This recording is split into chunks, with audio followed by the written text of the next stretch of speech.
show is sponsored by HiveMind CRM. It is more than just a CRM. It is a real estate and business mastermind that comes with an all-in-one CRM. You can have unlimited websites and users. You can call, text, RVM, and email all in one user interface. And you can set up custom automations for any type and multiple businesses. 65% of companies start using a CRM system within the first 5 years of business. Once implemented, the HiveMind will save you on marketing, give you more time, and make more money. One of our users had his first $100,000 month using our system in June. We want to see you automate and accelerate your business. Text us at 210-972-1842 for future meetings, and of course to get our $1 course on how to make more than 6 figures on one land deal. You can schedule your free demo today at hivemindcrm.io.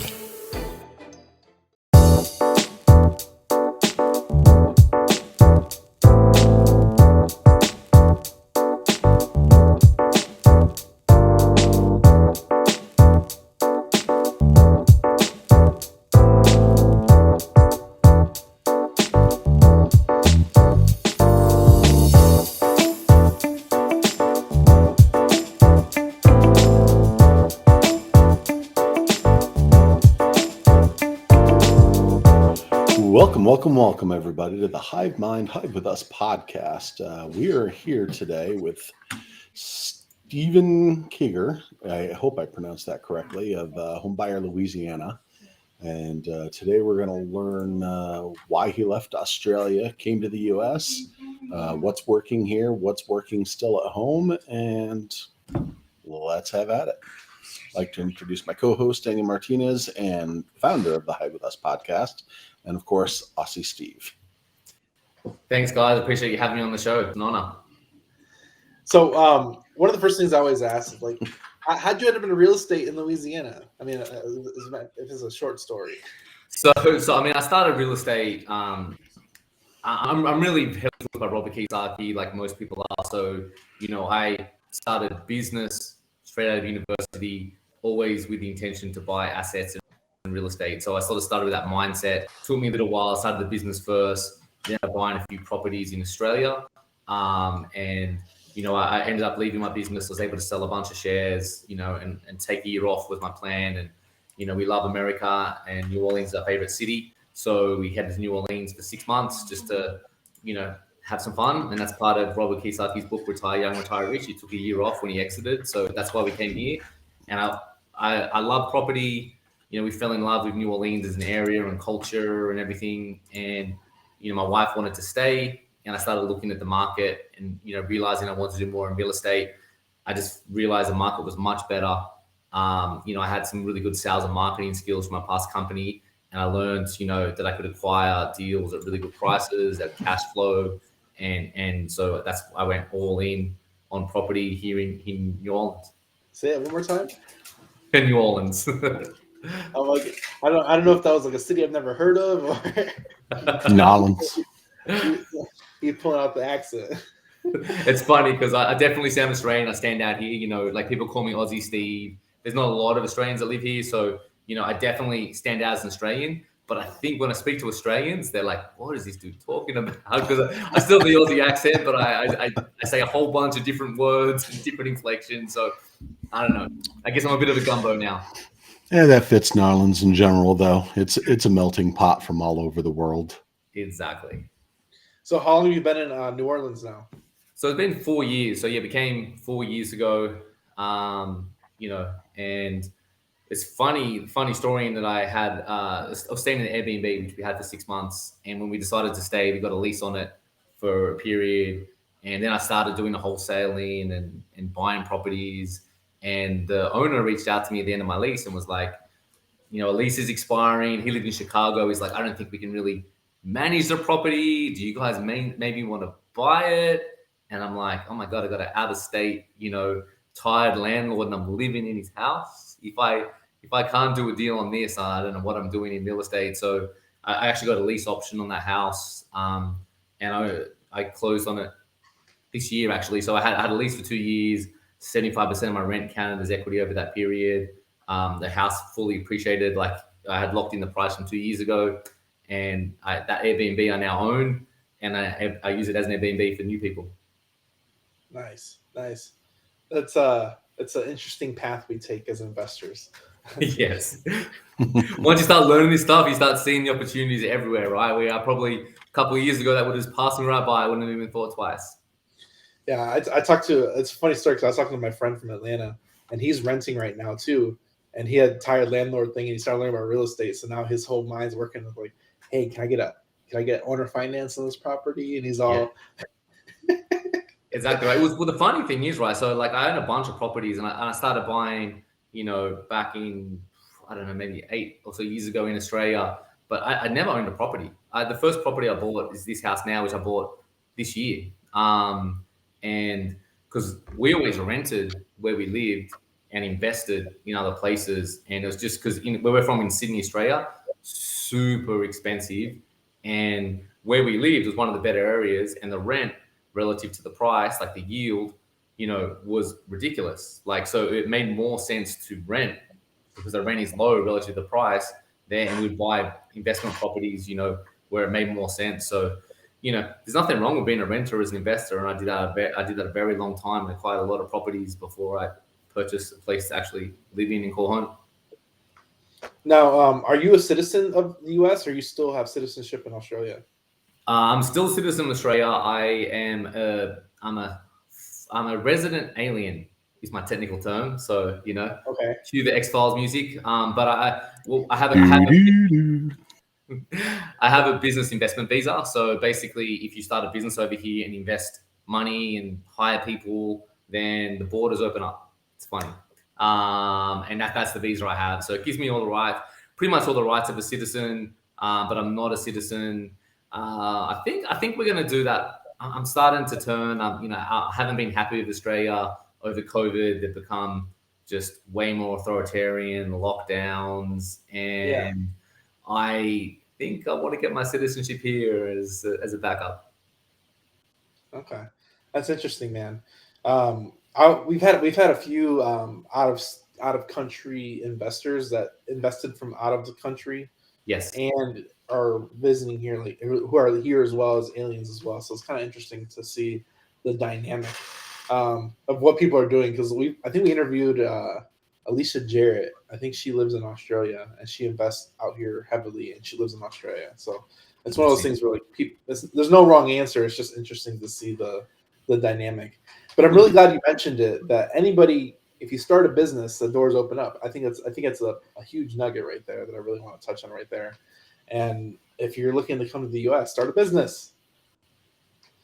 Do you have to hire U.S. based employees, or do you have? You do, and they like really the criteria is pretty loose. You need to make a significant investment, like that's the definition, significant. There's no number to that. But they do like for you to, and the significant, speaking to my lawyers, it just basically means you need to capitalize the business. The government wants to make sure you're not going to come over and be a drain on the economy. They want you to contribute to the economy. So you need to have a plan that shows you're going to have a business, and you have to have capital to back up that plan, which could be small or large depending on your plan. And they do like for you to have 5 full-time employees within the first 5 years. So you need to show a plan for that. But it's just a plan, and things can change as you go along. No, that's 5 full-time employees is not that bad. I mean, that's not that bad at all. And if you're hiring, if you do what we do, you probably have like salespeople that are commission based, and that's it. Yeah, we'll see. I've got a local salesperson, which is good. I did it obviously because of my visa, but it's a big advantage because a lot of the salespeople are foreign, and that works economically. But it is a real advantage for me. I got a local New Orleans person, and she just really vibes with sellers, and it really works. So I know the local accent helps as well. Accent and knowledge, absolutely. Yeah. She helped me figure out the names of the streets, although it's just an inside secret. No one in New Orleans knows the name of the street. They all say it differently. If you say it confidently, you're right. Mm-hmm. So you've been in New Orleans for a while. What's New Orleans, or I know Louisiana is like one of the lowest price markets. Is New Orleans like the outlier in all of Louisiana because it's a major city? or is it like you can still? I know like Birmingham, you can still find a house for like $30K. Is it like Louisiana? Yeah, I wish the 30K is here. You're not getting that here. Depending on the area, median price might be 300, 200. You can definitely buy houses though for 60K, 50K that need work. And the ARV might be like 150K, 175K. So you can definitely get them at good prices. It's a tricky market, which also makes it it's a hard market to operate in because it varies a lot. Like you want to see across the street and you're in a different neighborhood. It doesn't have those nice subdivisions you probably find in Florida, and Arizona, and so it makes it really hard to get your head around. But that also means we don't see the iBuyers, the hedge funds, like those people aren't in our market. So I think it creates more opportunity for people that know to get those good deals. But then it doesn't have that whole that you'll get from those hedge fund buyers coming in. But by the same token, I think if we start going down, it's not going to have that same, if it goes up, it can go down like that. Whereas it's a pretty steady, decent market. So I'm assuming everything there. Sorry, Daniel. I was just going to say, I'm assuming everything there's a flood zone in New Orleans. Yeah, I mean, we have a thing called Flood Zone X, which is like a preferred flood zone, and historically that was cheap flood insurance, but they just did the whole FEMA 2.0, which I think is international, right? That was is national. That was a whole re-rating of the flood system, and we got hammered. So Flood Zone X were used to be $400 or $500 a year. They can go up to a couple grand. It is actually a big factor right now in our market, and I think it will hurt. It was interest rates going up, the insurance has gone up for the flood, and also for the wind and hail, given the hurricanes we're having. So insurance is a big deal here, and it is impacting our market. But if it is a Flood Zone X, you don't have to have insurance. So it might have gone up, but it's still your option. But if it's in a different flood zone, you have to have insurance, and those rates can be pretty high right now. So one thing I know about New Orleans, have you come across historic homes? Because I know New Orleans is an old city as far as it's been around for a long time. So you probably come across these 100-plus-year-old homes. Hell yeah. That have certain requirements with the city. Yeah, I mean, it's a historic district. So I mean, there's a lot of old homes. So the house I mentioned, Airbnb, is 160 years old. It was fully renovated 6 years ago, but it's old, right? But the one thing is, because of Hurricane Katrina, obviously it was a very devastating hurricane and flood here. A lot of the housing stock at least got repaired. So even their old homes, you generally, if they flooded in Katrina, which most of them did, they got new plumbing, new electric, new roof. So it actually, as devastating as it was, it sort of upgraded the housing stock. Because I know in Ohio and other markets, people literally look at houses that haven't been renovated in 100 years. You know what I mean? Like the 100-year-old pipe. So we don't really get that as much. But there is historic districts. So if you're around the French Quarter, yeah, that can be annoying. You need to adhere by those codes, and it's getting to spend a bit more time with the city and planning and all that sort of stuff. I imagine you spend more time searching for black mold and such like that wasn't treated properly. Yeah, exactly. Exactly. You might get some Chinese drywall that was put in that time, but it's not that much of it now. Me personally, I do a lot of BRRRR. I like rentals. I wholesale. So I don't do a lot of flips. So those if it needs a big rehab, I'm just going to wholesale that because that's not really my skill set. If it needs a small rehab, I don't really want to pull permits. So if it's something can get away with not pulling permits, floors, kitchen, bathroom, maybe a roof, but I'll keep that. If it needs a full rehab, it's gutted, I'm just going to wholesale it and keep moving. That's interesting. No, I think it's important staying in your wheelhouse and not venturing too far out because it's just not your comfort zone. So yes.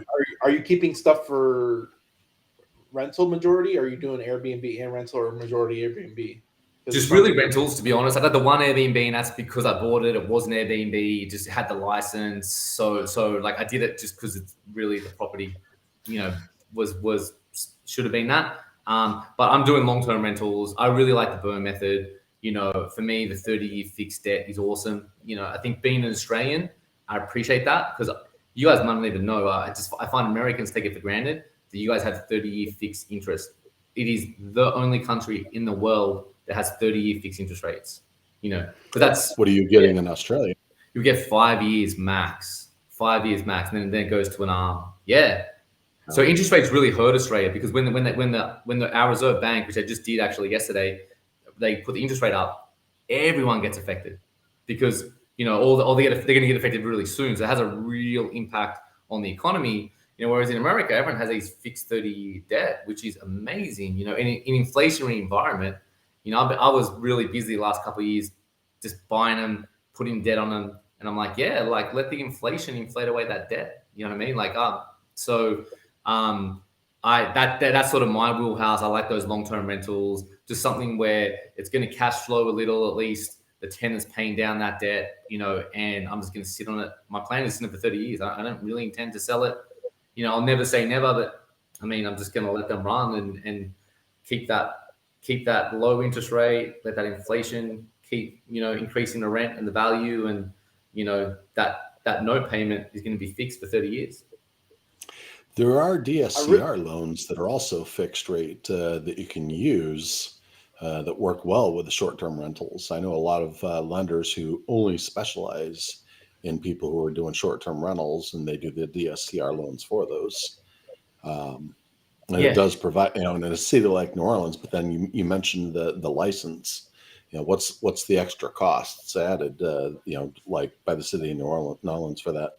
It's really restrictive here. So they have a lot of, so you can't do like the French Quarter, you can't do Airbnbs in the Garden District. Where I live, you can't do Airbnbs.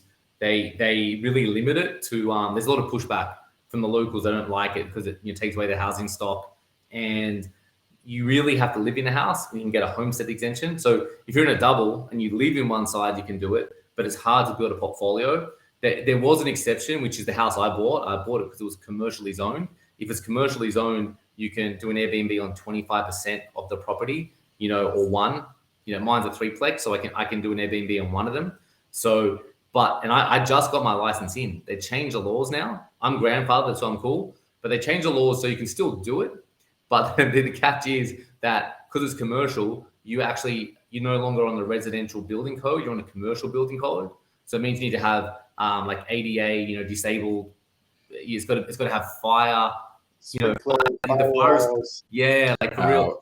Mine has a big driveway where you drive in, but like it would have looked at it and said, no, it's a commercial car park. You can't have one entrance. You need view my driveway with 4 spots as a commercial car park, which would never pass. So the house I have would never be an Airbnb if you didn't have the license now. So it's not great. I mean, it's good for me because that one's going to do well. But it's hard to build a big portfolio of Airbnbs here. That's definitely sounds tough. With all the Airbnb regulations, it's like, man, they make a difficulty. Like even with the commercial thing, like making your property go commercial can totally ruin it being Airbnb. So if you bought it just for an Airbnb, you're screwed. Yeah, and that's their intention. I mean, they're saying, hey, you can still do it, but like the intention of bringing those laws in place was really for people because it's very unlikely a viable project. It's essentially killing all those potential Airbnbs. Yeah, some cities and states are just, okay, let's do some business. And others, they'll just do all they can to shut it down. And which is funny because, New Orleans is very much a tourist location. So you'd think they'd be allowing stuff like that. But then the hotel motel industry might be putting a lot of pressure to not allow it. So it's exactly right. And then the individuals, they don't want the neighborhoods changing. Someone said this to me, which I think was actually a really good idea. They're like, because some people like just don't. You shouldn't have these Airbnbs in my area. It's a neighborhood. Okay, that's fine. If you think that though, you shouldn't go and stay in an Airbnb in someone else's neighborhood, right? But these people are like, yeah, don't do it in my backyard, but I'm going to go stay in your area in an Airbnb. Yep, definitely fun stuff. We've got them here, pretty strong in Florida, and depending on where you go, around Disney World. And its general metroplex, there are a lot of subdivisions and resort communities that are strictly short-term rental. You cannot live there long-term. 179 days is the maximum someone's long-term stay. in some of them. Interesting. So, and they'll do higher end amenities. You end up paying a lot more.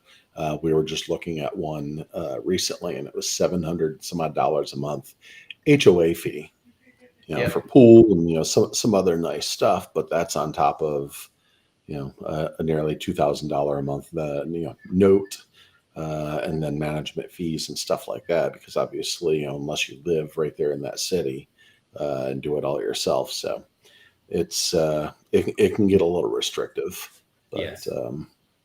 that's it's a high risk. As my partner says, I've got a business partner, and this is our entire focus, is Airbnb and short-term rentals, and it's high risk but very high reward.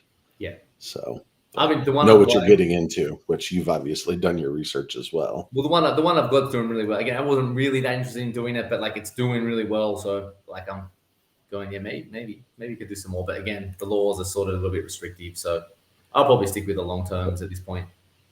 So now the company in Australia, I saw you took a company public. Do you still own that? Are you still on the board, or just got bought out, hold stock, move on?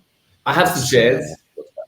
Yeah, I have some shares. So obviously, so the company was High Pages Group. It's pretty much like a Home Advisor or Angie List here in America. Connecting contractors with homeowners. So yeah, look, I was a partner in that business, grew it over 14 or so years.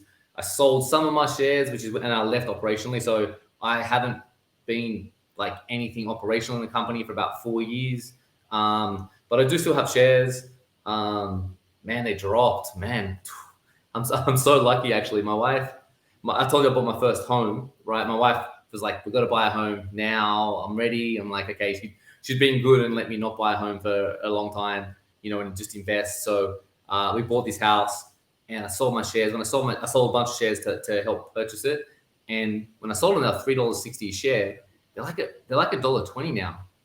And I did not see that coming. Good timing. And I did it's great timing.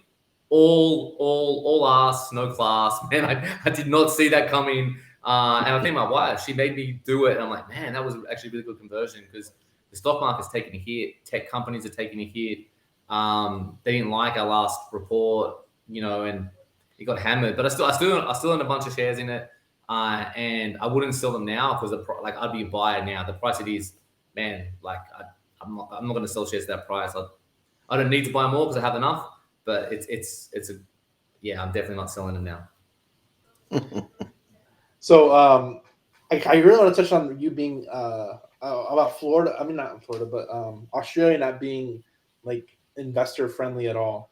Do you still work with like people from Australia to invest money here in the United States because it's not so friendly? I've thought about it. I actually have some friends who suggested I do that, but I just don't want to. Because I'm a little bit more lifestyle balanced now. I don't really want to take, I'm sort of happy just to do my own thing, and but it's not that they're not investor friendly. It's just I'm probably it's going to be controversial. Australians are stupid when it comes to property investing, and that's the problem, right? And it's just real because we have this law. It's called negative gearing. But basically what that law is if you lose money in your investment property, you can offset that loss against your W-2 income, right? So what happens is all the accountants say to the lawyers, doctors, high earning people, they're like, hey, you're paying too much tax. You should buy investment property and negative gear, which they do. So they buy the property. It loses money every month, but they're like, hey, look at all this tax I'm saving. And our tax rate gets to 50 cents in the dollar. And it's like, dude, you're spending $1 and you're getting 50 cents back. Like, dude, I'll give you 60 cents, man. Give me your dollars. But that's really hard to compete against that. And because most Australians, they bank on the capital gain. And the truth is there's been lots of capital gain. It is a really highly appreciating market. And you do, the capital gain tends to play out, but you're losing money every month. Like, what's the point? So that's the backdrop of investing, and that's why it just makes it really hard to, I have 6 single family rentals in Australia. They pretty much break even. They've grown, they've appreciated massively, but they pretty much break even, and that's a really good investment in Australia. Like I did really well to have these break even properties, But that's why I look around America. I'm like, man, what are we doing? Like, I love my property. I like the diversification. I understand why you moved now. Yeah, exactly. And I'm not going to sell my properties. I like the diversification, but I would never buy another property in Australia. Just America's way better.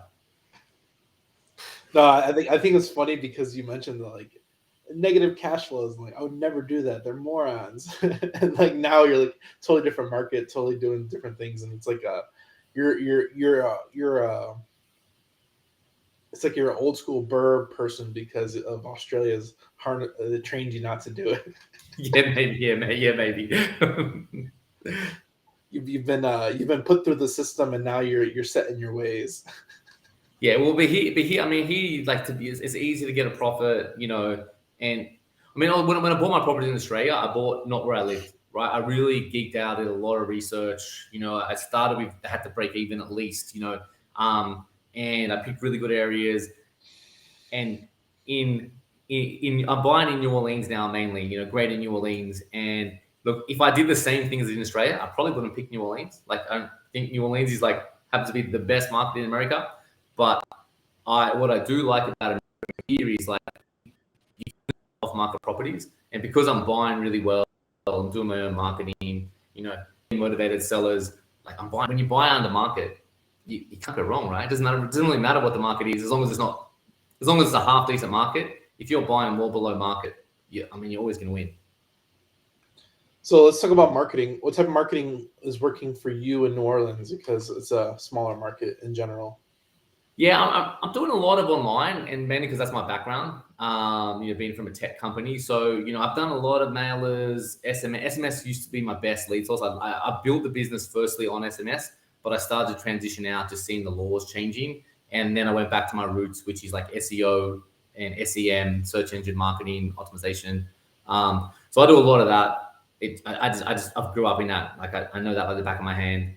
And also on the back of that too, I do a lot of branding. So, you know, like when people visit I send people to my website. Even if I do a direct mail, I'll send them to my website. If you go to my website, you're going to see videos, you're going to see me at closings, you're going to see me in houses, you're going to read content. And that way, when we speak to the sellers, there's already trust. And it's a real, you know, so I mean, I don't need to get as many leads as other people because my conversions are generally much higher. You know, if I'm in a ballpark of other people, they're going to pick me, you know, and that's, so really, I'd say my marketing, it's branding with a real digital online presence. Yeah, I was looking through a lot of your social media and I see a lot of your closings and stuff and a lot of happy people there. You know, that says a lot. You know, I think that's really important.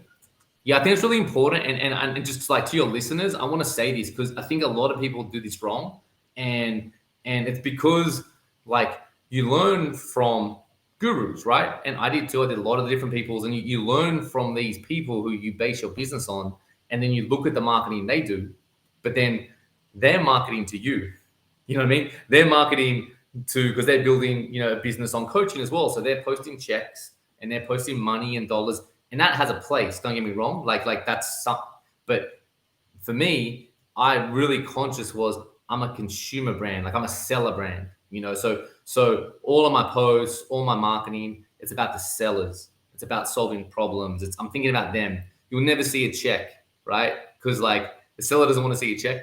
They want to see a closing, a smiling face, a problem solved. You know, they want to see the houses. You know, people often comment, they see my videos, they see me in the houses, and they're like, they'll relate to that. They'll relate to, oh yeah, my house is messy, but I see you do worse. You know what I mean?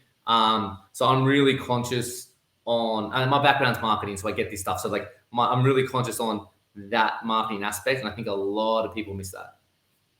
I'm really glad you touched on branding in general, just because I could tell you do it too, and it's very powerful in its own way. Because Frank was like, "Oh, who are we interviewing?" I'm like, "It's Steve from Louisiana." Steve from Louisiana, and it comes up the Australian investor from Louisiana, and it comes up like that. So yeah. Getting branding online is so powerful, so powerful. And I try and tell people how powerful it is, and it's one of those things where it's one of those things where it's you can't really put a price on it, but when it's done right, it is such a huge benefit. It's that conversion rate, and it helps your time because like a lead is more valuable because they're more likely to choose you. You know what I mean? Like, and you do this marketing, you might do mail, and they're going to Google you or they're going to look at your website, and if you don't have a presence, to be honest, they're probably going to call me, and that happens. Like people will, so they might get prompted by someone else's marketing, but then end up trying to find out who's legitimate buyer, and those paths are all going to point to me, if you know what I mean. So, you mentioned a couple different ways to kind of build up your branding. Do you see these podcasts as reaching potential sellers as branding wise too, or it's just getting more SEO? It's really SEO, right? So you get how my mind ticks, right? Like SEO, the more links you get to your site, the more important you are. You know, I have a slight theory that being on a podcast, Google might see that as authority. I don't know if that's as a fact, but I spent a lot of time doing Google SEO. In my old company, we had heads of SEO, we had content writers. Like, you know, I wasn't the expert, but I've been around as experts. I've been managers to them. So I've formed this view that I don't think of the Google algorithm. People get stuck in the algorithm. You do this, you do that. Like, forget the algorithm. The algorithms change all the time. I've made that mistake. Change this to the algorithm. I've learned it, and the algorithm will change, right? But if you think about Google as like a human, as someone that wants to show the right people, that's how I think of Google. So be the right person. Do the right things, you know. And I know they like authority, they like links. I guess being on podcasts, that would be a signal of authority. Whether they're doing that now or not, I don't know. But I'm doing the podcast because I'm getting the links. I'm building the authority. Worst case, you Google me, you'll see a whole bunch of podcasts. You'll see I'm a legit person in business. Definitely. And you see a lot of family.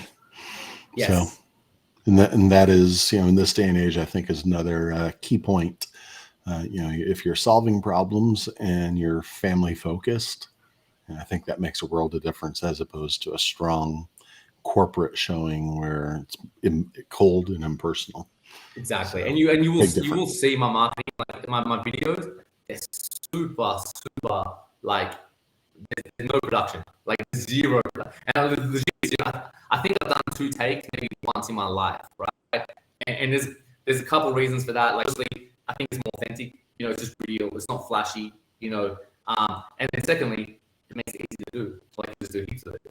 You know, if I made it real fancy, I probably wouldn't have many videos. But it's real. I literally walk in the house, pull out the video, I'll talk. The first thing that comes to my head, I'll talk about the situation. I'll post it. You know, if I'm at a closing and with the sellers, I'm just like, I literally go, can you do a video? Boom, what was it like? And I don't give them any warning. I'm just like, I'm filming them on the spot, and they just say whatever they say. You know, and I think that just shows authenticity. You don't want to be too slick. You want to be marketing, but you don't want to be too slick that you feel heartless and, you know, just corporate, as you said. So with your PPC working for you now, I think it's working great. I could tell. I do the podcast for SEO largely. I do it to give back, but I use it largely for SEO. And it's one of those things where, like, I'm gonna put the power of your name is so powerful. Like, your name is so powerful, and you leverage it. And I even, like, right now, like when you came in as Aussie Steve, it was one of those things where, like, you're trying to brand yourself as Aussie Steve, and it's really cool, and it comes across, and I love it, man. It's cool.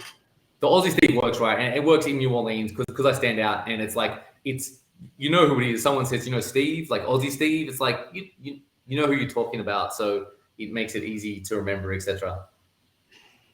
Definitely. So now, what's on your future plans? What's the next 5 years or 10 years look like? Yeah, so really BRRRR properties. I'm just trying to build a rental portfolio, the long-term wealth. So, you know, I'm at a stage, you know, now where I'm not trying to build a big business. I've done that, and I don't want to do that again. I'm luckily I have some capital from that business, so I am really just trying to keep building the portfolio. I enjoy what I do. I love solving the problems. I love the real estate. It's fun, you know. So I'm really trying to keep it fun, keep going, just keep adding properties to my portfolio. I'll keep wholesaling because for me, the wholesaling means you monetize the leads, which means I can afford to spend money on marketing. Hey Daniel, so I can spend money on marketing, but really the wholesaling is just to keep the operation going and keep cash flowing. The real business is those rentals, those BRRRRs, and being the wholesaler, I get to pick the easy ones. I wouldn't even say it's the best deals because all my deals are good. I make sure like I send good deals to my buyers, but they're gonna work for that good deal, right? Because it's gonna need more work. If it's like doesn't need much work, I'm gonna keep that. And that's hard. It's hard to get those deals that don't need much work, but it's still a good price. You really need to find those yourself. So let's talk about work-life balance because I think I really love that about you. As you kind of mentioned, that's kind of your focus now, and you really don't want to do any other things because you kind of toned in on that. What's that look like on your day-to-day right now as far as work-life balance? Well, look, my view on work-life balance is that fundamentally the balance is out of balance, right? You sort of go this way, that way, that way. Balance is the middle, and it takes times if you really putting your head down. And so I've been really unbalanced at times. When early in my career, man, I worked my ass off, dude. I was at first thing in the work, planning the day for my team. I'm there at the end of the day. Like, I burnt the candle at both ends. I worked really hard, and that was hard. It was hard on my family. My family was really supportive. So now for me, I'm like, now my balance is trying to be more relaxed now. So, I go to the office every day, but I'm like, if my kids have an appointment, if I need to do this, I'll do it. I'll just, whereas back in the day, I wouldn't do it. I would schedule it. I'm rarely home late. I might go to a few meetups because that's important, but I'm rarely home late. I definitely have a higher emphasis on just giving time to my family, as opposed to back in the day, work came first. It's an experience. It's the experience. You kind of get wiser as you get older. Yeah, and it's like, look, I just generally too, like I put a lot of emphasis on. I think I'm really driven by freedom. Like, I was always driven by like not having to listen to a boss, not having to like be reliant on the government. So and that meant financial to me. So I was always very financially oriented, and I've always focused on financial. I read all the time, and I haven't read a novel for 20 years. It's all business, money, this, that, but I started to change the last couple of years and realize like that's just one form of wealth. There's other forms of wealth, and it's like happiness. It's also just for me, being more resilient in general. Like, I had real good skills at sales, marketing, business, money, but like I didn't have a lot of skills about how to fix things. If we're cut off from the world, if there's COVID, shutdowns, like being able to like feed myself, so I'm just trying to be a little bit more like wealth isn't just money. Freedom isn't just financial freedom. It's actually just being independent, not relying on the shops, being open all the time, so that's just come with time for me. But I'm lucky because I had success in my business. So like it helped ease the financial pressure because that's sort of if you don't have the money, it's hard to do a lot of things. So, but once you get a bit of money, then you can relax and start to. But I think some people mistake they just keep going money, right? They keep money, business, and I sort of went, yeah, no, I'm cool. Like I need enough. I need to be happy, but I don't need to be Elon Musk, man. There you go. What is a quote that is yours or somebody else's that you resonate with? So I would say one of my business partners used to say this quote all the time, and it's actually from IBM. He got it from. He worked at IBM. He was a real smart tech guy, and he said everything you need to do needs to be repeatable, measurable, and optimizable. And that was a real philosophy we built our business on. So just don't do anything if you can't repeat it. If it's not a repeatable process, if you can't measure it, you don't know how it's going, and you want to optimize that constantly. So I think that's probably the most influential quote that I've carried through my career. Oh, that's a good one. It's a good one, man, because people get lost in the weeds just by focusing on stuff they can't control or they can't even measure. And it's just like you got to focus on what's important and what's worth your time in the long run. Absolutely. Most definitely. I love the quote myself. So, you touched on not having time to read novels, and always reading business books. What's the one book by default, no matter what, you're going to recommend to anybody trying to get into this? Like, what's your key favorite book, and then what's the book you're reading right now? I am gonna say "Retire Young, Retire Rich" by Robert Kiyosaki, and I'm purposely not saying "Rich Dad Poor Dad" because I know most people say that, and I started there. So if you haven't read Robert Kiyosaki, you should start "Rich Dad Poor Dad." But I say "Retire Young, Retire Rich" because like I've honestly read every single one of his books, and Robert Kiyosaki has been so influential on me. I know a lot of people, but don't just read the first two. Keep going. Retire Young, Retire Rich was about him taking a year off when he exited his first business. That's what moved me here to New Orleans. You know what I mean? So it's pretty much, I'm really saying the whole Robert Kiyosaki series. But for those of you who are listening who've read Rich Dad Poor Dad and Cash Flow Quadrant, which is probably a lot of you, but just that, read the other ones, man. They're the best. Definitely. And he jumps into some interesting topics too. Oh, yeah. There's a little bit of a tangent in them, but he also understands things on a completely different level than a lot of people. Yeah, So I consider him my mentor. Something to learn from. Yeah, I consider him my mentor. I've like, even though he hasn't mentored me personally, man, I've listened podcasts, books. Like his thoughts run through me, and I've let them influence me. In terms of book I'm reading now, a different one actually is the Celestine Prophecy. Right, so someone sent you read it, Frank? Yes, that Someone and the audio version. Someone sent it to me, right? So I sort of connected in with someone, and it was just like really serendipitous how I met this guy who was really cool. I'm like, hey, you got to meet this other guy, and I connected him, and like he was like, man, that's like the exact person I needed to meet, and they and I'm like, and I said to him, oh, like I sort of believe in that stuff, the universe, and he went, this book, and you got to read this book. And a couple of days later, it turned up at my house. He sent it to me, so I started reading it, and I'm really enjoying that. And again, I do read a little bit more spiritual and just different. But I'm still not reading novels, but I'm trying to not just read business and finance. What's funny is I listen to a lot of audiobooks on Audible, and I've currently got 3 novels on there that I've purchased, and I've listened to a total of 5 minutes of one of them. Yeah. I've got a lot of the spiritual books, the business books, the educational focused. Someone's talking in a group. Oh my God, this book is just listening to this. If I hadn't already had it, I'd be jumping on those books you were talking about. And so the list just continues to grow and grow and grow. So I can definitely relate. If you haven't, one of my favorites is Secrets of the Millionaire Mind by T. Harv Eker. Totally changed my mindset, my entire thought process. So. I haven't done that one yet. I have heard it. It's definitely there's probably a good 40 books that like I know I should read that are classics that I haven't got to yet. I've read a lot, but there's just that's in that class, I would say. Mm-hmm. Definitely a great one, Daniel. So where can people get a hold of you? I'm gonna do an SEO bonus on this one. Home Buyers Louisiana, can people send you deals there as well too, like other wholesalers? My contact details are there, so they can, and look, obviously I buy in New Orleans. If you got deals in Great New Orleans, I'm definitely a cash buyer. So reach out to me. homebuyerlouisiana.com is probably the best place. You can get me on LinkedIn. You can get me on Facebook now too. For a long time I kept Facebook as personal, but it's just become real estatey now. So you can get me on Facebook as well. There you go. So I'm like thinking of like an SEO title to really rank you for local.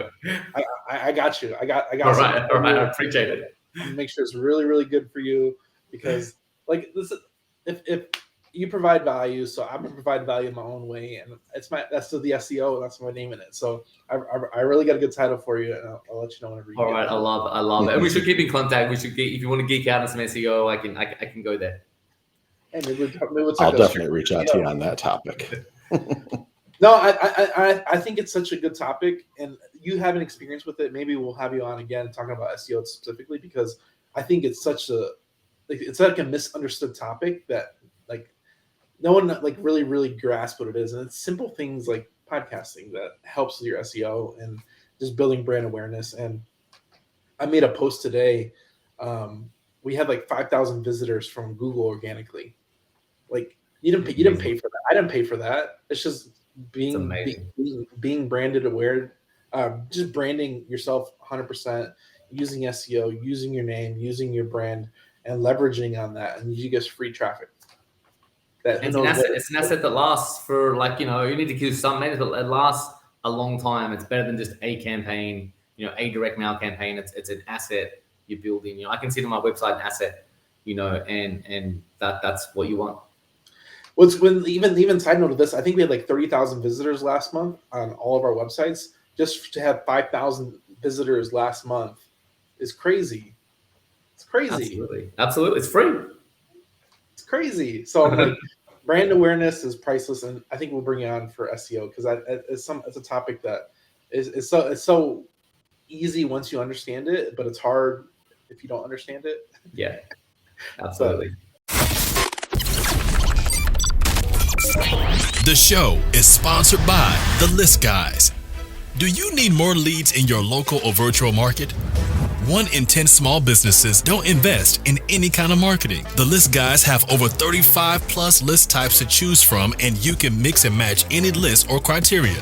We also use the skip trace list and provide up to 7 numbers and email addresses. Every list you purchase will be scrubbed against previous purchases. The List Guys are here to save you time. Contact the List Guys today at www.1listguys.com. That's www.1listguys.com. I appreciate your time, Aussie, Steve, and like I said, hopefully people find value in it. Hopefully get send some deals your way. Appreciate Frank for helping me out on this one. But Thank you. I appreciate your time, man. It was a great interview. I enjoyed it very much. I appreciate you having me on. Thank you so much.